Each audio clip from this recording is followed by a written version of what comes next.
Owl fans, welcome to Hootie Hoo, Impact Media's weekly dive into the world of Kennesaw hockey, rugby, and football. I'm your host, Jeremy the Impact York, throwing on, wow, it's disappeared. David Blaine right there. The throwback jersey I got the first time I covered the hockey team. I wore this a couple times. Super cool jersey. Tons to get into hockey wise. If you want to follow the show at impact underscore media underscore on YouTube is the easiest way to do that. The Impact 99 is this guy on all the social medias, and we absolutely appreciate all you guys that do follow us. And those of you who don't, totally cool, no harm, no foul. Go ahead and go like, subscribe, question, comment, suggestion, rating, review, all of that fun stuff. And we love interacting with you guys. We really do. So let's get into it tonight because there's been a lot of action everywhere. I want to start with women's rugby. I was still trying to nail down all the way up until we started this show, actual scores or stats or anything. Was not able to quite do that. We know they were trying to raise money. We were trying to help with that. They were trying to raise money for to go to regional because they were able to be conference champion. Just I'll be honest, nobody outside of us and them thought that they could win the conference championship, and they believed in themselves, and we believe in them, and they were able to accomplish that, which was fantastic. I believe they raised enough money to get two regionals. They won in the round of 16. I believe it was a pretty good margin of victory. If like I said, I'm trying to find scores, just wasn't able to do that. But from the ones that I saw, it looked like a pretty good victory there. And then I believe they fell short in the round of 8. Unfortunate, but hard fought victory in round of 16 in the conference, and they just narrowly come up just a little short in the round of 8. We are super proud of all the Lady Owls. We're super proud of the men's rugby team as well, who finished super strong. And if there's anybody from the rugby teams that follow the show, shoot us a line, either correct us on the intel that we have up until this point, or if you just want to say hi, and we'll give you a shout out right here on the show. But just super proud of those men and women and all they did throughout the rugby year. Finished the year strong and showed everybody that Kennesaw State is not going to be a force to be reckoned with. They are a force to be reckoned with, especially in the rugby world right now. Another place that they are quite the force is the men's hockey team. It's not a women's hockey team. We'll work on that. But the hockey team, who played UAB over the weekend, and boy, a couple nail biters. They won Friday night 14-0. Really close. And don't want to disrespect UAB here because they're I appreciate that they played hard in these and just couldn't quite get it to go. We've seen Kennesaw have that issue as well. And then Saturday afternoon, that was a 3 p.m. So they got home maybe late Saturday. That'd been nice. 18-1 in that one. Did give up the goal. That's probably what they're more miffed about. But man, this hockey team is really getting on a roll, and I think it's at the right time. It's absolutely at the right time, and I'll tell you a little about that here in a second. Of course, the upcoming games for this weekend, they will be welcoming in the University of Alabama up to the Atlanta Ice House. That is the last home games of 2024. There are 2 home games in January 17th and 18th of 2025. Those are the last 4 on the book as of now. I'm not saying something can't, happen here and there, They added games last year and they lost a couple games last year as well. So we'll see what happens. I think they may try to add in some here or there right before they go to playoffs. But last home games of 2024, this Friday night, 9:45 puck drop on that one. I see you there. And Saturday, 8:45 puck drop. See you there for that one as well. Just talked to the captain, James Kravis, this morning. It may have been yesterday morning. In the last couple of days, I've talked to him a couple of times. He was just confirming, as a good leader does, that I would be available for both games, and I absolutely will be, because he knew about one particular conflict, and that it is going to be a loaded weekend for Impact Media, because Saturday afternoon is a football game at 3, luckily right up the road. So I will be pulling double duty that day, and of course I'll have the game right before that, the night before that. So it's going to be fun. It's going to be absolutely fun. But man, this hockey team is something else. The emergence of Zamborski, and you got Kravis, and you got Chris Scott, and you've got wish I had my roster in front of me, but Kristen Sousa. Just it seems like every week is a different set of people that show up, and not in a bad way. No, it's just you're going to get solid, consistent play across the board, but every week there's like a different group that decides that they're going to step it up and keep stepping it up and keep stepping up and keep raising that bar and keep raising that bar and keep raising that bar. And that's how this team is going to be able to do some just outstanding things. Like I said, I look forward to calling both of these games. I can't lie. The fact that these will be the last of 2024 makes me a little sad, but it'll be okay.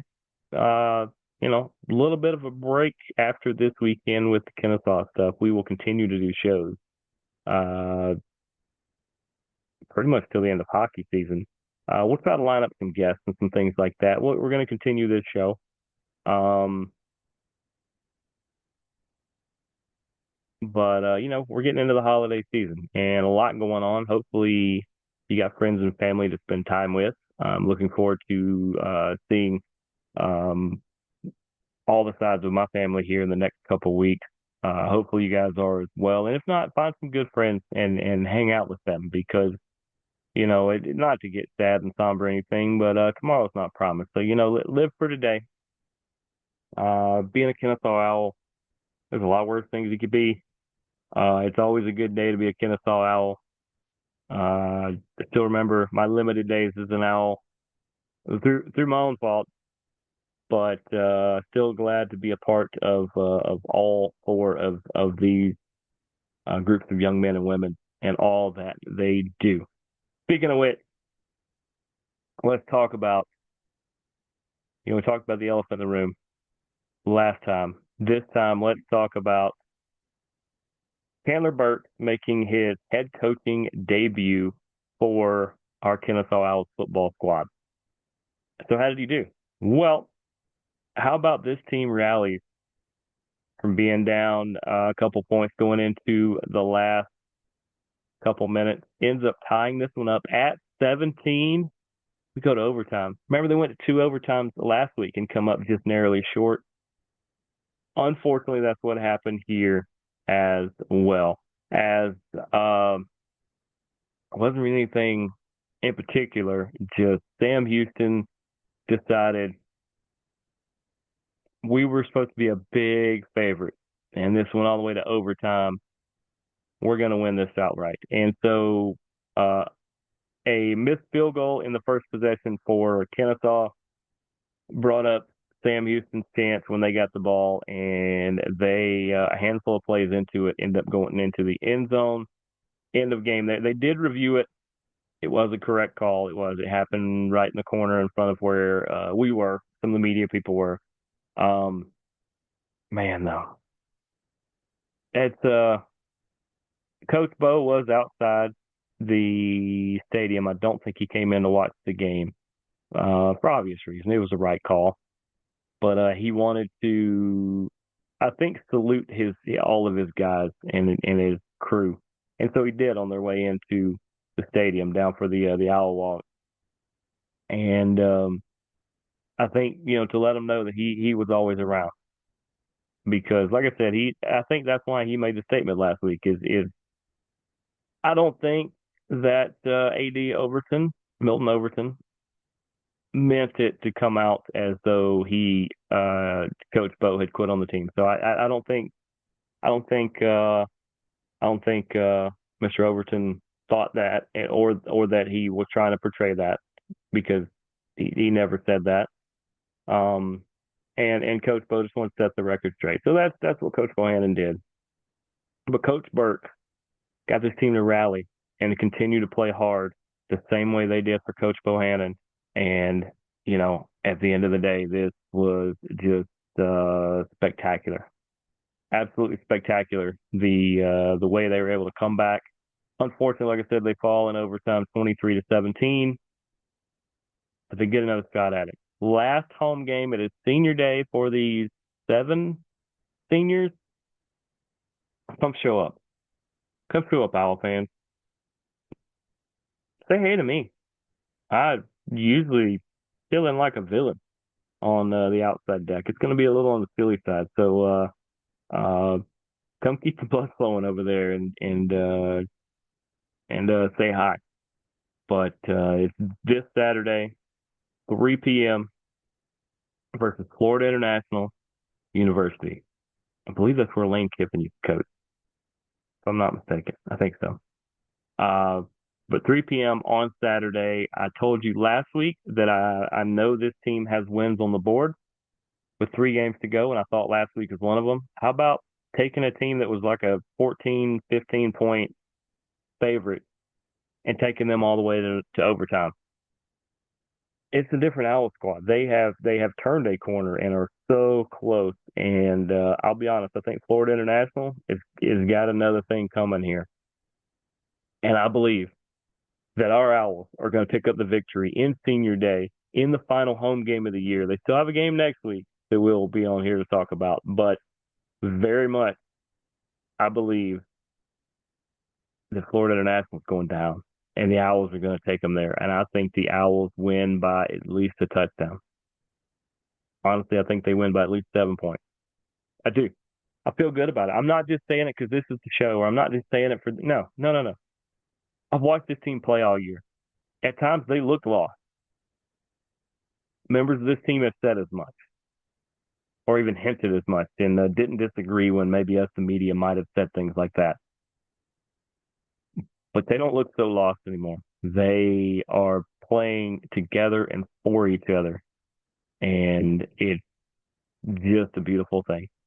Absolutely beautiful thing. So, as we near the end of this week's Hootie Hoo, a little bit shorter show, but just wanted to get to all the main things and kick everything off. So, this Friday at the Atlanta Ice House, just past campus, told you guys where it is, right off of Barrett Parkway, right past the Mount Asia, right there next to the Publix, behind the Publix, sort of. 9:45 puck drop on Friday. Come join us. Come say hello. Love to talk with you guys. It's going to be great. Then this Saturday at Fifth Third Bank Stadium, the football team welcomes in Florida International University. 3 p.m. there. As soon as this is over, as soon as the press conference is over, I'm going to beeline up to the Atlanta Ice House right up the road for an 8:45 puck drop. I'm kind of hoping. I invited some special guests. I'm kind of hoping maybe they show up for a minute. I told them at least stay for a period. Yeah, I got them covered as far as that. But just be fun. And if they don't, that's fine because we have been packing that place out. You guys have been packing that place out. Love it. Absolutely love it. But 3 big games this weekend, 2 hockey and a football. Love to see you guys at any and all of them. If you are, please give me a shout out. Please wave your hand. Please, at the very least, take a picture and tag me on social media so that I know not only were you at the game, but just saw me there. But we've reached the end of Hootie Hoo. Shout out to all you amazing people that make it so much fun to come on here each and every week and talk Owls football, hockey, and rugby. We will see you guys next week. Follow along at the Impact 99 on Instagram and Facebook for all the videos that I will be doing from football and hockey. And until next week, deuces, gooses. Go watch hockey, go watch rugby, go watch football, go Owls.